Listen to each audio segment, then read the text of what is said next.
একটু দেখি একটু দেখি একটু দেখি।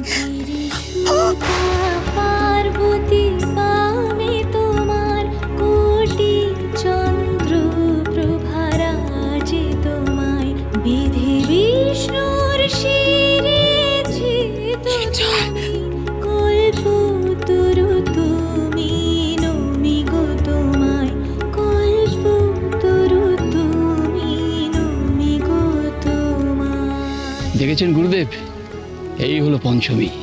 সাপের সামনে নির্ভয় একভাবে প্রার্থনা করতে পারে শুধুমাত্র ভক্তির জোরে।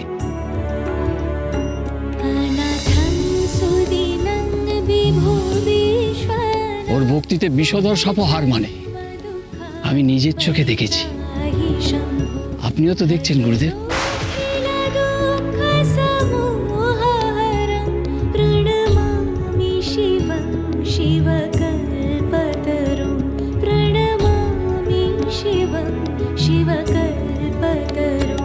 তুমি অনাথের নাথ, তুমি বিশ্বনাথ, দিনকে রাখো তুমি দীননাথ, অখিল দুঃখ পার করো তুমি কল্পতরু তুমি নমি গো তোমায়, অখিল দুঃখ পার করো তুমি কল্পতরু তুমি নমি গো তোমায়, কল্পতরু তুমি নমি গো তোমায়, কল্পতরু তুমি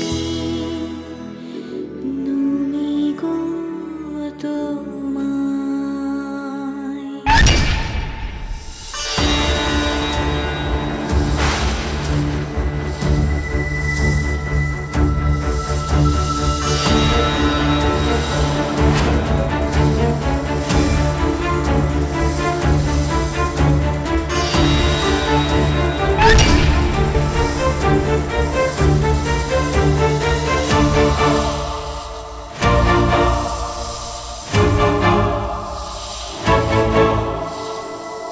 জয় বাবা নীলকণ্ঠের জয়, জয় বাবা নীলকণ্ঠের জয়, জয় মা পঞ্চমীর জয়, জয় মা পঞ্চমীর জয়, জয় বাবা নীলকণ্ঠের জয়, জয় বাবা নীলকণ্ঠের জয়, জয় মা পঞ্চমীর জয়। এই রে, মা এসে গেছে এখানে, সঙ্গে গুরুদেব। ব্যাস গেল সব কাজ চটকে আজকে। জয় বাবা নীলকণ্ঠের জয়, জয় বাবা নীলকণ্ঠের জয়। দেখলেন আপনারা বাবা নীলকণ্ঠের মহিমে দেখলেন? যার মনে হিংসে থাকে, যে মনে হিংস্র ভাব নিয়ে আসে, তার মনও মা গঙ্গার মতো পবিত্র হয়ে যায় গো। বাবু আপনার আর কোনো ভয় নেই গো, আপনাদের কারোর আর কোনো ভয় নেই। ঠিক আছে পেন্নাময়, এই গুরু মশাইরই বুঝি আপনার সঙ্গে আসার কথা ছিল, তাই না? ভালো হয়েছে, সকলে একসঙ্গে এসে পড়েছেন, একসঙ্গে মন্দিরে যেতে পারবো। চলুন আমি নিয়ে যাচ্ছি। আর কিন্তু কোনো ভয় নেই, বাবা নীলকণ্ঠ সকলের মাথার উপরে আছেন, ওনার আশীর্বাদ সকলের মাথার উপরে আছে। আমি নিয়ে যাচ্ছি, আসুন আসুন আসুন। এই দাদা দাঁড়াও দাঁড়াও, এই দাঁড়াও দাঁড়াও, এখানে কি হলো বুঝতে পারলাম না তো। গুরুদেব আপনি তো দেখলেন, এই মেয়েটার গান শুনে সবগুলো চলে গেল, মানে এটা কি করে সম্ভব হলো?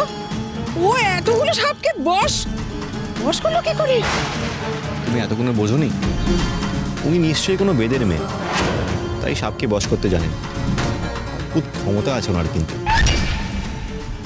আচ্ছা তুমি এখানে কি করছো বলো তো? এখানে কি করতে এলে তুমি, আর কেন এলে? মানে তুই এখানে এলি কেন, কি করে এলি? জানো তো আমি কাজ করতে এসেছি এখানে, আর আমায় দেখে নিয়েছো, আমি সুস্থ আছি, ফিট আছি, একদম কিচ্ছু হয়নি আমার। তুমি এক কাজ করো, গাড়ি নিয়ে বাড়ি ফিরে যাও, আমি কাজ ছেড়ে চলে আসবো আবার। না না, আমি তোকে ছাড়া বাড়ি যাব না। বাবার এরকম সাপের আড়তে তোকে ফেলে আমি কোথায় যাব? না না, আমি তোর সাথেই থাকবো। তুমি টেনশন করছো কেন? উনি আছেন তো, এই যে বেদের মেয়ে, আমাকে বাঁচানোর জন্য উনি তো রইলেন এখানে। মা আমি বেদের মেয়ে হতে যাব কেন?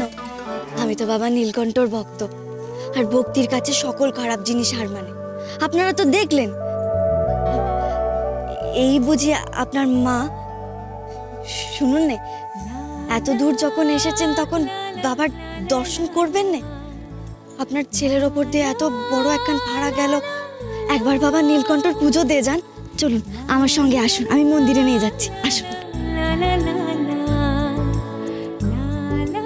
আচ্ছা তোমাদের যেখানে যাওয়ার যাও, আমি কিন্তু আমার কাজ ছেড়ে আসছি। হ্যাঁ এই দাঁড়া দাঁড়া, বাবা নীলকণ্ঠর পুজো না দিয়ে তুই এদিক ওদিক এক পাও যাবি না, চলো। আচ্ছা মুশকিল তো, আমি এখানে আমার কাজ করতে এসেছি, কাজ করবো না বাবা নীলকণ্ঠ পুজো দেবো? তোমরা যাও না, আমি পরে আসছি তো। বাবা নীলকণ্ঠর পুজো দিবি আমাদের সাথে, চল মন্দিরে চল, কোনো কোথাও যেতে হবে না। আরে আমি এতবার করে বলছি, আর তুমি মাঝখান থেকে। মাঝখানে তো আমাকে থাকতেই হবে, নাহলে আবার কোন বিপদ এসে পড়বে। মা ট্রাস্ট মি, আমি কাজ। কোনো ট্রাস্ট না, চুপ কর।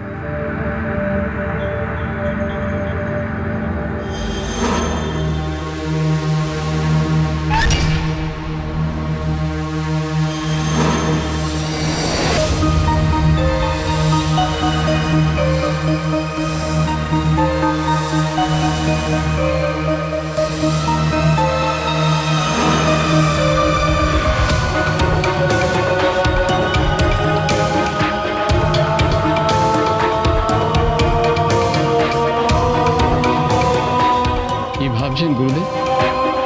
সবে যে পঞ্চমীর ভক্তির ফল, বিশ্বাস হয়েছে? ওই ভক্তির জোরেই ও জলের নিচে অতক্ষণ থাকতে পেরেছিল। ওই ভক্তিতেই দক্ষিণা সাপের হাত থেকে বেঁচেছে। আজ কিঞ্জন। তোমার মতো সবকিছু আমি সহজে বিশ্বাস করতে পারি না ভবানন্দ। আমি এখন ওই পঞ্চমীর জন্মতিথি জানতে চাই। জানতে হবে কেমন করে, কিভাবে ওই গ্রামে এলো। সবকিছু জানার পর যদি বিবেচনা করে দেখি যে ওকে বিশ্বাস করা যায়, তবে নিশ্চয় বিশ্বাস করব, কিন্তু তার আগে নয়। এরপর থেকে পঞ্চমীর প্রতিটি কার্যকলাপ, গতিবিধির ওপর নজর রাখা চাই। বুঝতে পেরেছ? হ্যাঁ,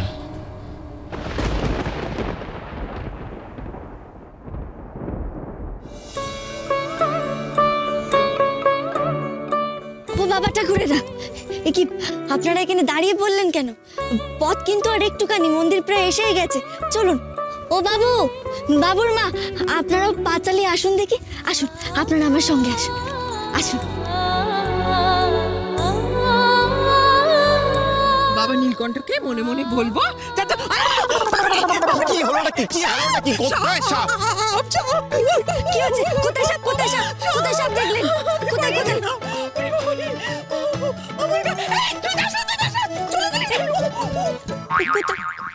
তোমার দেখা সাপ? ও কি, আপনি বুঝি এই গাছের ডালকে সাপ ভেবেছিলেন? আচ্ছা ঠিক আছে, আপনি আমার একখান কথা শুনুন। আপনার যদি খুব ভয় করে, আপনি বাবা নীলকণ্ঠের নাম জপতে জপতে চলুন, দেখুন সব ভয় কেটে গেছে। ও বাবু, আপনি আপনার মাকে একটু সামলে নিয়ে আসুন দেখি। সিরিয়াসলি মা, এরকম ভাবে প্যানিক করলে সবাই মাথা খারাপ হয়ে যাবে। আসুন আসুন, আপনারা আমার সঙ্গে আসুন। চলো, হ্যাঁ হাত ধরো, চলো। জয় বাবা নীলকণ্ঠের জয়, জয় বাবা। ওরে বাবা রে,